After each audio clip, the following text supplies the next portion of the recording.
আজকের গল্প কালবৈশাখী রাতে হোটেলে। রাত তখন প্রায় 10টা। মেঘেদের হুড়োহুড়িতে আকাশ কালো। ঘন ঘন বিদ্যুৎ চমকাচ্ছে, আর তারপর পরই বাজ পড়ছে কানে তালা ধরিয়ে। ঝোড়ো হাওয়ায় গাছপালাগুলো যেন প্রেতাত্মার মতো দুলছে। আজ যে এক ভয়ঙ্কর কালবৈশাখী এসেছে, তা আর বলার অপেক্ষা রাখে না। আমি আর আমার বন্ধু অয়ন, জনে একটা পুরনো সাইকেলে চেপে একটা বিয়ের নেমন্তন্ন খেয়ে ফিরছিলাম। আমাদের বাড়িটা একটু গ্রামের ভেতরের দিকে।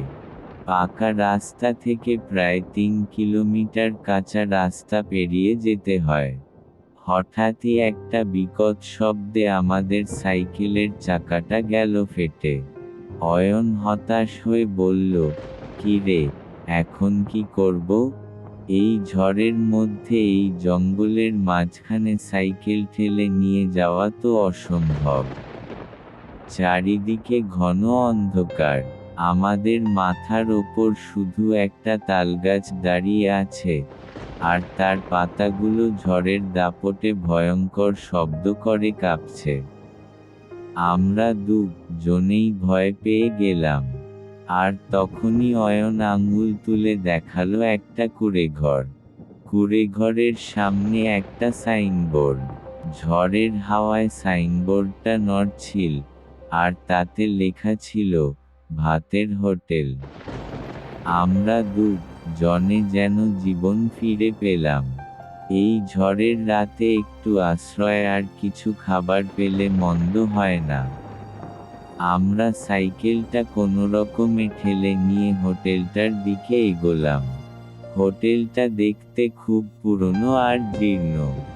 দুটো মাত্র বেঞ্চ পাতা, তার ওপর কিছু লোক বসে আছে। একটা লম্বাটে চেহারার লোক, যার চুলগুলো উস্কো খুস্কো, সে আমাদের দেখে ইশারা করল। আমরা কাছে যেতেই সে বলল, "আয় বাবা, ভেতরে আয়। বাইরে এই ঝড়ের মধ্যে থাকা বিপদ।" আমরা ভেতরে ঢুকে অবাক হয়ে গেলাম। হোটেলটার ভেতরে একটা অদ্ভুত নিস্তব্ধতা। যারা বসেছিল, তারা সবাই কেমন যেন চুপচাপ। সবাই মাথা নিচু করে বসে আছে। তাদের পরনেও পুরনো ধরনের পোশাক। আমি আর অয়ন বেঞ্চের এক কোণে বসলাম। হোটেলওয়ালা আমাদের দিকে তাকিয়ে বলল, "তোমরা কি খাবে? আজ রাতে শুধু ভাত আর আলু পোস্ত আছে।"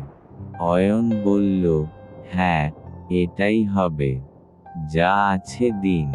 হোটেলওয়ালা আমাদের সামনে দুটো থালা রাখল। তাতে ভাত আর আলু পোস্ত। খেতে গিয়ে দেখি, খাবারের মধ্যে কোনো স্বাদ নেই। যেন শুধু আলু আর ভাত। তবুও এই পরিস্থিতিতে এটাই আমাদের কাছে অমৃত। আমরা জনে খাওয়া শুরু করলাম। হঠাৎ খেয়াল করলাম, যারা আমাদের আশেপাশে বসেছিল, তারা কেউই খাচ্ছে না। শুধু মাথা নিচু করে বসে আছে। আমি অয়নকে ফিসফিস করে বললাম, "কি রে, এরা কেউ খাচ্ছে না কেন?" অয়ন উত্তর দেওয়ার আগেই হোটেলওয়ালা আমাদের দিকে অদ্ভুতভাবে তাকালো। তার চোখে মুখে কেমন যেন একটা শূন্যতা।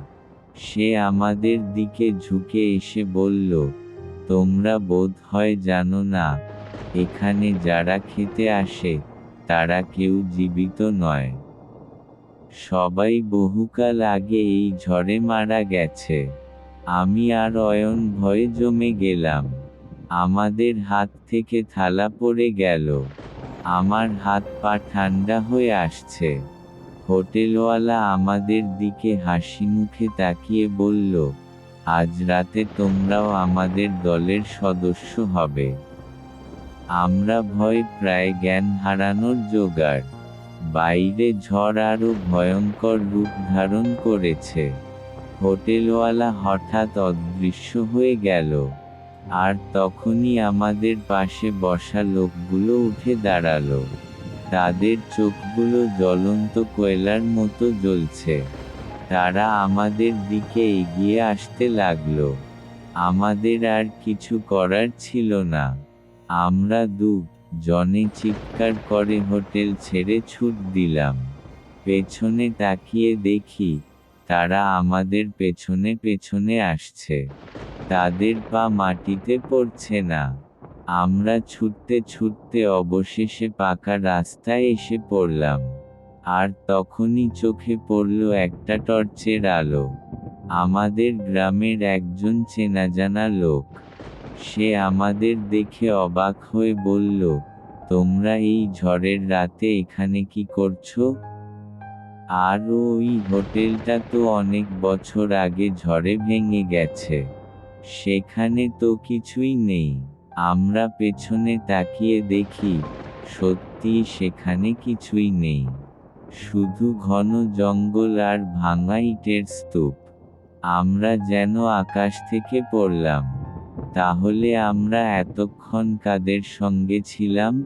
আমার আর অয়নের মুখে কোনো কথা নেই। আমরা জনেই যেন অলৌকিকভাবে রক্ষা পেলাম। সেই রাত থেকে আমি আর কোনোদিন সাইকেলে চেপে রাতে একা কোথাও যাই না। সেই কালবৈশাখী রাতের ঘটনাটা আজও আমাকে শিহরিত করে। আর সেই অদ্ভুত ভূতের হোটেলের স্মৃতি আজও আমাদের মনে এক অজানা ভয়ের সঞ্চার করে।